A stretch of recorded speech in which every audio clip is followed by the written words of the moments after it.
Have you ever thought that every interaction you have with someone in your life can determine if they have a good or a bad day? After reading the book How Full is Your Bucket by Tom Rath and Donald Clifton, I realized that every interaction that I have with someone in life can either increase or decrease their positive emotions. Now, after reading this book, I found that there were three major findings. The first one was the theory of the dipper and the bucket. And this was created by Donald Clifton. Now, everybody has an invisible bucket and an invisible dipper. When your bucket is full, you feel great. But when your bucket is empty, you feel awful. Now, we can use this dipper to fill other people's buckets by saying or doing things that increase their positive emotions, which would in turn increase our positive emotions. But if you use that dipper to empty or steal from other people's buckets by saying or doing things that would decrease their positive emotions, you're going to decrease your positive emotions as well.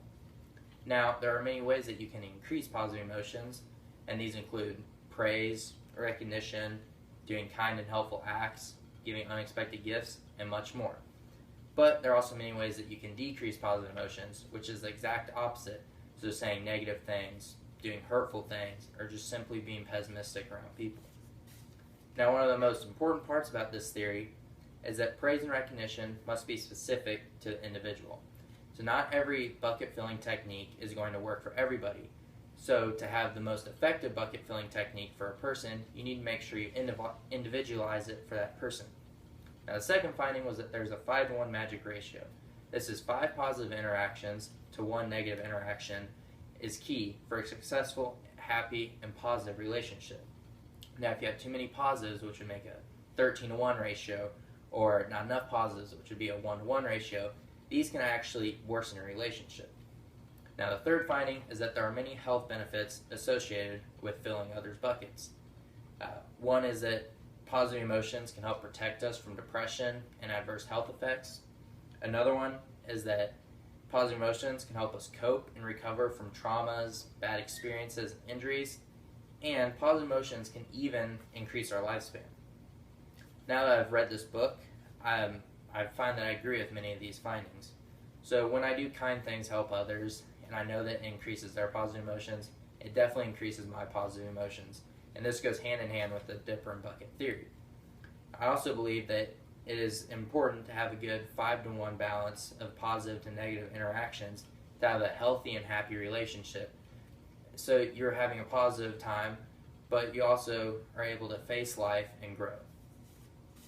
Now, for the final one, I definitely agree with health benefits being associated with positive and negative emotions. Because I know that normally when I get sick, the past week I've been super stressed out and I've not been a happy camper. But I've also seen people with terminal cancer that have lived way longer than they were expected to. And the one thing I've known from these people is that they always were positive. They're never negative. So now that I've read about all these different successes, I thought I might try this theory in my own life.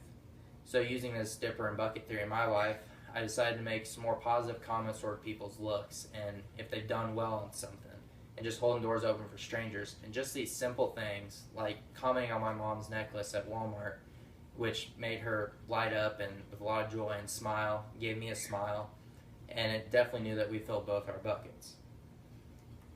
So I definitely enjoyed this book, and I'm definitely going to apply this theory to my life from here on out. So I would definitely recommend this book for you. Thank you.